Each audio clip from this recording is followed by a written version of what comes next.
و تکسب المعدوم، جن کے لیے کوئی کمائی کرنے والا نہیں، آپ ان کے لیے کمائی کرتے ہیں، وسائل ذرائع تیار کرتے ہیں کہ ان کے گھر میں چولہا جلے، روٹی پکے، اور گھر کے بچے مرد و خواتین سب کے سب پیٹ بھر لیں۔ و تقری ضیف، مہمانوں کی ضیافت کرتے ہیں۔ وہ تعین علی نوائب الحق، اور ہر پریشان حال دکھی لوگوں کی فریاد رسی ان کی مدد کرتے ہیں۔ اللہ کے رسول صلی اللہ علیہ وسلم کے کارناموں کو بیان کر کے حضرت خدیجہ نے تسلی دی تھی۔ اور دوسرا فرمان سنا دو رسول صلی اللہ علیہ وسلم کا، ہم نے اس چیز کو رسول کے فرمان کے مطابق نہیں لیا بلکہ سماجی نظام کے مطابق ہم اس چیز کو کبھی کبھار کر لیتے ہیں شوق میں۔ رسول علیہ الصلوۃ والسلام نے فرمایا کہ الساعی علی الارملۃ والمسکین کالساعی فی سبیل اللہ، یتیموں، مسکینوں، بیواؤں، غریبوں، دکھیوں، پریشان حال لوگوں کی مدد کرنے والا اللہ کے نزدیک مجاہد فی سبیل اللہ کا مقام رکھتا ہے، ہمیشہ روزہ رکھنے والے کا مقام، تہجد گزار کا مقام رکھتا ہے۔ تو غریبوں کی مدد کرنا، خواہ وہ کسی فرقے سے وابستہ ہو، نبی صلی اللہ علیہ وسلم نے اس کے سلسلے میں کچھ ہدایات دی۔ امت مسلمہ رسول کے فرمودات کو پیچھے رکھتے ہوئے یا نظر انداز کرتے ہوئے جینے کی کوشش کر رہی ہے، اس لیے اس کا کوئی نام سماجی خدمات میں نہیں آ پا رہا ہے۔ مدر ٹریسا نے اللہ کے نبی صلی اللہ علیہ وسلم کے اس فرمان کو اپنایا تو دنیا میں نیک نام ہو گئی۔ بنگلہ دیش کے یونس صاحب نے کچھ ایسا کارنامہ پیش کیا غریبوں کی مدد کے لیے تو دنیا میں نیک نام ہو گئے، ان کو انعام دیا گیا، نوبل انعام دیا گیا۔ اور بھی بہت سارے لوگ ہیں، ہر دھرم مذہب کے لوگ، مذہب کے لوگ کچھ کرتے ہیں، سکھ ہیں، ہندو بھائی ہیں، یہ سب کے سب کبھی پیاؤ لگا رہے ہیں، کبھی پوریوں کی تقسیم کر رہے ہیں، کبھی کہیں پر لنگر چل رہے ہیں، ہر ایک سیوا کر رہے ہیں اپنی حیثیت کے مطابق۔ لیکن سچی بات یہ ہے کہ امت مسلمہ جن کے پاس سارا سسٹم ہے مدد کے لیے، زکوٰۃ ہے، خیرات ہے، عطیات ہے، صدقہ فطر ہے، صدقہ نافلہ ہے، یا اگر روزے نہیں رکھے ہیں تو اس کا فدیہ دے دیا جائے، اور اگر کوئی غلطی کر لی ہے، روزہ توڑ دیا ہے قصداً، تو اس کو جرمانہ ادا کر کے وہ غریبوں کی مدد کر لے۔ بہت سارے ہیڈس ہیں مدد کے لیے۔ امت مسلمہ اگر اس کام کو کرنا چاہے تو بہت اچھے پیمانے پہ کر سکتی ہے۔ الحمدللہ یہ خادم آپ کا جو آپ کے روبرو ہے، مسجد جمعیت القریش کے اندر میں نے آج سے تقریباً 30 سال پہلے انجمن فلاح دارین کی بنیاد رکھی، اور اس کے ذریعے سے یتیم، مسکین، غریب، بیوہ، مزدوروں کے لیے مدد کے لیے، غریبوں کو ٹھیلے کے ساتھ 5,000، 8,000، 10,000 کیش، اور طرح طرح کے علاج کے لیے، تعلیم کے لیے، شادیوں کے لیے، اور حادثے کا شکار ہیں ان کی ہر طرح کی مدد کے سلسلے میں یہ انجمن فلاح دارین کام کر رہا ہے۔ تو اگر ہم کر سکتے ہیں باہری آدمی ہو کر کے، تو مقامی لوگ بہت آسانی سے اس کام کو انجام دے سکتے ہیں، اور ملت کی غربت، ان کی تنگ دستی، ان کی بدحالی، مفلوق الحالی، اس کی پسماندگی، درماندگی، ناخواندگی کا رونے کے بجائے اگر پریکٹیکل کریں اور اپنے زکوٰۃ کے رقم کا صحیح استعمال کریں اور قاعدے سے زکوٰۃ نکالیں، اور ان کو سب مجتمع شکل میں، جیسا کہ اللہ کے رسول نے فرمایا کہ خذ من اغنیائہم ترد علی فقرائہم، مالداروں سے زکوٰۃ کی رقم لو، غربا میں تقسیم کرو۔ تو اس کا منشا یہ نہیں کہ ان کو ایک وقت کی روٹی دے دی جائے، ان کے زندگی کے مسائل کو حل کیا جائے۔ اگر امت مسلمہ اپنے رسول کے فرمان کو اپنا لے تو انشاءاللہ سماجی انقلاب، معاشرتی انقلاب، یہ جو پسماندگی، ناخواندگی، درماندگی کا رونا ہے، ہمیشہ کے لیے ختم ہو جائے۔ امت مسلمہ باوقار زندگی گزارنے کی حقدار بن سکتی ہے۔ مولانا مسلمانوں کی بہت سی تنظیمیں ہیں، نیشنل لیول پہ بھی، اسٹیٹ لیول پہ بھی، لیکن اکثر ان کے جو کام کا دائرہ ہے وہ مسلمانوں تک محدود ہے۔ تو کیا ایسا نہیں ہو سکتا ہے کہ جو اس طرح کی تنظیمیں ہیں بڑی بڑی، وہ اپنے کاموں کے ساتھ جو مسلمانوں کے درمیان کرتے ہیں وہ ایک گوشہ خدمت خلق کا ایسا رکھیں جہاں بلا تفریق مذہب و ملت لوگوں کے لیے فلاح کا کام کر سکیں؟ رسول محترم صلی اللہ علیہ وسلم نے تو اس کے سلسلے میں تخصیص نہیں کی تھی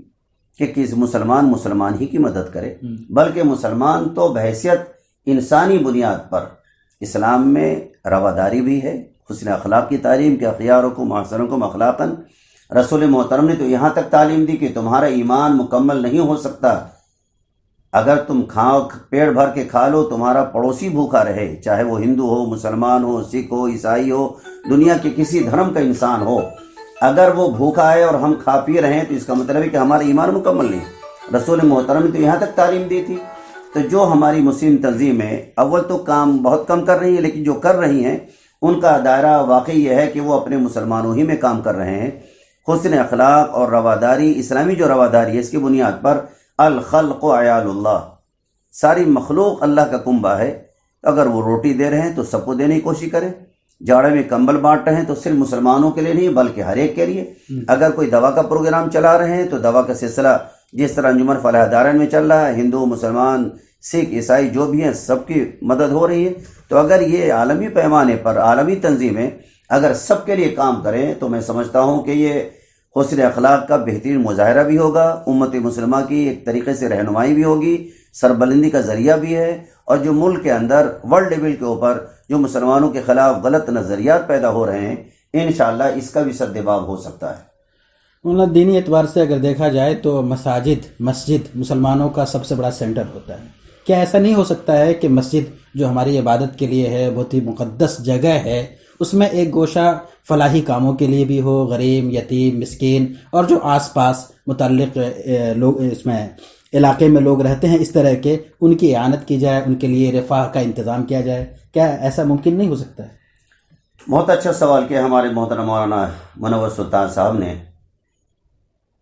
مسجد کا جو تصور اسلام نے دیا ہے وہ صرف سجدہ کرنے ہی کے لیے نہیں ہے، بلکہ مسجد کا تصور یہ ہے کہ جو تمام عبادتوں میں اہم عبادت ہے نماز، جب یہ نماز پڑھیں گے تو اس کے ذریعے سے ہمارے اخلاق میں پاکیزگی آئے گی، ہمدردی، جانثاری، غمخواری، ایک دوسرے کی مدد کرنے کا جذبہ پیدا ہوگا۔ جب ہم سب بصف کھڑے ہوتے ہیں، شانہ بشانہ کھڑے ہوتے ہیں، تو ہمیں لگتا ہے کہ کس کے کپڑے بوسیدہ ہیں، کس کے چہرے پہ تازگی ہے، کون رنجیدہ مغموم ہے، یہ تمام چیزیں ہمارے سامنے پیش آتی ہیں۔ مسجد کا جو تصور دور رسول صلی اللہ علیہ وسلم میں تھا وہ تصور امت مسلمہ سے ختم ہوتا جا رہا ہے۔ اس کی کئی بنیادی وجہ ہیں کہ عموماً جو مسجد کے حضرات ہوتے ہیں وہ مسجد کی اپنی ملکیت سمجھ لیتے ہیں، نماز ختم ہوتی تالا ڈال دیتے ہیں، یا کچھ حالات ایسے بگڑ گئے کہ مسجد میں کچھ نقصانات ہونے کے خطرات محسوس کرتے ہیں کہ کوئی آ کر کوئی نقصان نہ پہنچا دے تو مسجد کو بند کر دیتے ہیں۔ لیکن دور رسول صلی اللہ علیہ وسلم میں مسجد کا تصور صرف اتنا ہی نہیں تھا کہ سجدہ کر لیں، بلکہ دور رسول صلی اللہ علیہ وسلم میں مسجدیں ہر کام کے لیے ہوتی تھیں، یہاں تک کہ رسول محترم صلی اللہ علیہ وسلم دشمنوں کے دفاع کے لیے بھی صحابہ اکرام رضوان اللہ اجمعین کو تیار کیا کرتے تھے۔ وہاں اللہ کے رسول صلی اللہ علیہ وسلم مشاعرہ بھی کرتے تھے اسلام کے دفاع کے اندر۔ اسی کے ساتھ ساتھ اگر قیدی آئے ہوئے تو قیدیوں کو وہاں باندھ کر رکھا جاتا تھا، ان کے کھانے پینے کا انتظام کیا جاتا تھا۔ رسول محترم صلی اللہ علیہ وسلم صحابہ اکرام کو شمشیر زنی اور تلوار کے چلانے کی ٹریننگ بھی مسجد کے اندر دیا کرتے تھے تاکہ اسلام کا دفاع ہو سکے۔ موجودہ دور میں آج کل جو مسجدیں بن رہی ہیں، دور رسول میں تو چھپر کی مسجدیں ہوا کرتی تھی، لیکن آج کل کے زمانے میں جو مسجدیں بنتی ہیں شاندار 5-5 کروڑ 10-10 کروڑ کی مسجدیں بنتی ہیں، بہت شاندار مسجدیں ہیں، ان کو صرف سجدے کے لیے نماز کے لیے استعمال کرتے ہیں۔ امت مسلم اگر چاہے تو اس مسجد ہی کو خیر کا ذریعہ بنا دے، پوری دنیا کو حسین پیغام دے سکتے ہیں مسجد کے ذریعے سے کہ اس میں ہر طریقے کو زکوٰۃ، خیرات، ان تمام چیزوں کا استعمال کر کے غریبوں کی مدد کی جا سکتی ہے۔ جب رسول محترم صلی اللہ علیہ وسلم نے ہمیں ایک پیغام دیا کہ مسجد میں سارے کام ہو سکتے ہیں، تو اب مسجد کو جہاں مسجد کا ائمہ کرام ہیں ان کے ساتھ ساتھ ان کی یہ بھی ذمہ داری کر دی جائے یا ایسا سسٹم بنا لیا جائے کہ منتظمین، ذمہ دار، اہل محلہ، یہ سب کے سب ان کے ذریعے سے مساجد کو نشانہ بناؤ، ہر مسجد اپنے محلے والوں کی نگرانی کرے، کون غریب ہے، کون بیمار ہے، کس کا علاج نہیں ہو رہا ہے، کس کی بچی جوان ہو گئی، شادی کا انتظام نہیں ہو رہا غربت کی وجہ سے، یا کس کا بچہ نہیں پڑھ رہا ہے۔ اگر مسجد میں اس سلسلہ بن جاؤ، ہر مسجد کے ذمہ دار اپنے محلے ہی کی نگرانی کر لیں تو انشاءاللہ امت سے غربت، تنگدستی، بدحالی، مفلوق الحالی، پسماندگی، یہ ساری چیزیں دور ہو سکتی ہیں۔ مسجد کو صرف سجدے ہی کے لیے استعمال نہ کریں بلکہ اس کو مراکز بنائیں، فلاح کے لیے خیر کا ذریعہ بنائیں، تعلیم کا سلسلہ بنائیں اور دیگر کاموں کے لیے اس کو استعمال کیا جائے تو بہت اچھا مصرف ہوگا مسجد کا۔ اور اس سلسلے کا آخری سوال یہ ہے کہ چونکہ مسلمان سماجی کاموں میں بہت پیچھے ہیں، اس لیے ایک سوچ یہ ڈیولپ ہو رہی ہے، لوگوں کے ذہنوں میں یہ بات آ رہی ہے کہ مسلمان اپنے تک محدود رہتے ہیں، اپنے بارے میں سوچتے ہیں، دوسروں کے بارے میں نہیں سوچتے ہیں۔ یہ سوچ آپ کے لحاظ سے کیسی ہے؟ آپ کے سوال میں تو 100% سچائی ہے جو دنیا کہہ رہی ہے، زبان خلق کو نقار خدا سمجھو۔ بات سچی تو یہی ہے کہ اس وقت مسلمان جو دنیا میں معلم بن کر کے آیا تھا، معلم اخلاق، دنیا کو جینے کا پیغام دینے کے لیے آیا تھا۔ امت مسلمہ کے افراد وہ ہم ہی کھو گئے داستان کہتے کہتے کا مصداق بن گئے ہیں۔ سچائی تو یہ ہے کہ مسلمان صرف اپنے لیے سوچتا ہے، اپنوں کے لیے بھی نہیں سوچتا، غیروں کے لیے کون سوچے۔ جو ہمارے مالدار حضرات ہیں وہ بھی دیکھتے ہیں کہ میرا بچہ اعلیٰ تعلیم حاصل کر لے، ہمارے خاندان کا کوئی غریب بچہ ہے پڑھے نہ پڑھے میری بلا سے۔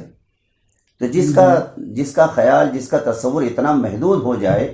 اللہ نے اسے صلاحیت دی ہے کہ وہ اپنے خاندان کے غریبوں کی زکوٰۃ، خیرات، صدقات کے ذریعے سے ان بچوں کو اعلیٰ تعلیم دلا سکتے ہیں، ان کی زندگی کے بہت سارے ناگفتہ ہوئے مسائل کو حل کر سکتے ہیں۔ اگر چاہیں تو سب کر سکتے ہیں، مگر جب تو ہی نہ چاہے تو باتیں ہزار ہے۔ ہمارا سماج اتنا کمزور اس لیے ہو گیا کہ اللہ نے جن لوگوں کو صاحب حیثیت بنایا ہے وہ بس اپنی فکر، شیخ اپنی دیکھ، بس اپنی فکر، میری بیوی کے پاس ساری آسانیاں ہوں، میرے بچوں کے لیے ساری آسانیاں ہوں، میرے خاندان، میرا سماجی اسٹیٹس بلند ہونا چاہیے۔ باقی سماج کے لوگوں کے ساتھ بیٹھنا بھی ہمارے بعض مالداروں کو ناگوار گزرتا ہے، یہاں تک کہ مسجد میں بھی آتے ہیں، کوئی غریب پھٹی چرحال اگر پڑوس میں ہے، بغل میں کھڑا ہو گیا ہے تو اس کو بھی وہ ناپسند کرتے ہیں۔ تو یہ مزاج رسول کا نہیں تھا۔ رسول نے تو بوریہ پہ بیٹھ کر کے حکومت کی ہے، صحابہ کرام کا نمونہ ہمارے سامنے موجود ہے۔ لہذا امت مسلمہ کے جو لوگ مالدار حضرات ہیں، وہ جو غریب ہیں، سب مل کر کے اگر اسلام کی نمائندگی کریں، جو جس حیثیت سے، کوئی پیسہ دے سکتا ہو پیسہ دے، کوئی اگر چاہے مشورہ دے سکتا ہو مشورہ دے دے، کوئی قانونی چارہ جوئی کر سکتا ہو امت کی، انسانیت کی فلاح بھلا کے لیے، جس کے پاس جو اللہ نے صلاحیتیں دی ہیں، کوئی تقریر کر سکتا ہو، عوام میں تقریر کر کے ان کے ذہنوں کو تیار کرے تاکہ ملت کے لیے وہ خیر کا ذریعہ بن جائے، جس کے پاس جو صلاحیت ہے اس کام کو اگر انجام دیا جائے۔ ایک نمونے کے طور بات بتا رہا ہوں کہ امت مسلمہ جتنی تنگ حال ہو جائے، اللہ تعالیٰ نے اس کو انسانوں پر خرچ کرنے، ایمان والوں پہ خرچ کرنے کا جذبہ دیا ہے۔ 100 روپے کماتے تو کم سے کم 20 روپے وہ امت کے اللہ کے نام پر دینے کی سخت ہے، اور دیتے ہیں، ورنہ اتنے بڑے بڑے ادارے جو ہندوستان میں چل رہے ہیں کہاں سے چلتے؟ زکوٰۃ، خیرات، عطیات سب دیتی ہیں امت مسلمہ۔ لیکن ایک فارمولہ ہمارا ہے کہ ہر مسلمان اپنے گھروں کے اندر جو کوڑا کباڑ رکھتا ہے، جس کو بیچ کر کے وہ پٹی کھا لیتے ہیں یا نمک بدل لیتے ہیں یا اسی طریقے سے پیالیاں وغیرہ خرید لیتے ہیں یا اور لوہا لکڑ کباڑ بیچ لیا، اس سے کچھ پیسے حاصل کر لیتے ہیں۔ اگر وہ یہ چاہیں کہ ہم ان چیزوں کو، اپنے کباڑ، اخبارات ہیں، بچوں کی اسکول کی استعمال شدہ کاپیاں ہیں، ان کی کتابیں ہیں جو بوسیدہ ہو گئی ہیں، جو کباڑ میں بیچتے ہیں، اگر امت مسلمہ یہ طے کر لے کہ ہم اپنے گھر کے ان کباڑ کو بیچ کر امت کی فلاح میں خرچ کریں گے، تو اس کے ذریعے سے غریبوں کو دوائیں بھی مل سکتی ہیں، روزگار بھی مل سکتا ہے، ان کے زندگی کے مسائل بھی حل ہو سکتے ہیں۔ جو پرانے کپڑے ہیں، اللہ کے رسول صلی اللہ علیہ وسلم نے تو یہاں تک تعلیم دی ہے کہ اگر تمہارے پاس نئے جوڑے آ گئے ہیں، پرانے کپڑے ہیں، تو اپنے غریب بھائیوں کو دے دو تاکہ ان کا تن ڈھک جائے۔ جاڑے کے زمانے میں جن لوگوں کے پاس فاضل لباس ہیں، وہ اپنے غریب بھائیوں، بہنوں، بچوں، ان کو دے دے، ان کے مسائل ہو سکتے ہیں۔ تو اگر یہ جذبہ پیدا ہو جائے مسلمانوں کا فلاحی، خیر خواہی، اور اپنے سے ہٹ کر اپنے سماج، اپنی امت، انسانیت کی بھلائی کے لیے اگر چاہیں تو ہر چیز ان کی خیر کا ذریعہ بن سکتے ہیں۔ یہاں تک کہ پرانے جوتے چپل بھی اگر غریبوں کو دے دیں تو خیر کا ذریعہ بن سکتا ہے، غریبوں کے مسائل حل ہو سکتے ہیں، شرط یہ کہ آدمی کے اندر یہ جذبہ پیدا ہو جائے۔ اور میری یہی دعا ہے کہ اللہ تعالیٰ امت مسلمہ کے اخلاق کو بلند کر دے اور ملت کی جو بگڑی ہوئی صورتحال ہے، اللہ تعالیٰ اس کو بہتر سے بہتر بنائے۔ بہت بہت شکریہ، بہت بہت شکریہ، جزاک اللہ۔ ناظرین، آپ نے دیکھا کہ مسلمان سماجی کاموں سے جس طرح پیچھے ہیں، اگر مسلمان چاہیں، خاص طور پہ ہمارا نوجوانوں کا طبقہ اور مالدار طبقہ، بلکہ میں سمجھتا ہوں کہ عام لوگ بھی اگر چاہیں تو وہ اس اچھے کام میں ہاتھ بٹا سکتے ہیں، اور مسلمانوں کے بارے میں جو غلط تصور ہے، بلکہ تصویر ہے ایک واضح، اس میں تبدیلی لا سکتے ہیں اور اس اہم کام میں اپنا رول ادا کر سکتے ہیں۔ میں سمجھتا ہوں کہ جو لوگ ہمیں دیکھ رہے ہیں اور سن رہے ہیں، وہ صرف سننے اور دیکھنے تک نہیں رکیں گے، بلکہ انشاءاللہ عمل تک پہنچیں گے اور اس کے ذریعے سے ایک تبدیلی آئے گی۔ بہت بہت شکریہ، جزاک اللہ۔ ویڈیو کے نیچے سبسکرائب کے بٹن پہ کلک کریں، بیل کے آئیکن پہ کلک کیجئے تاکہ ہر نئی ویڈیو کی نوٹیفیکیشن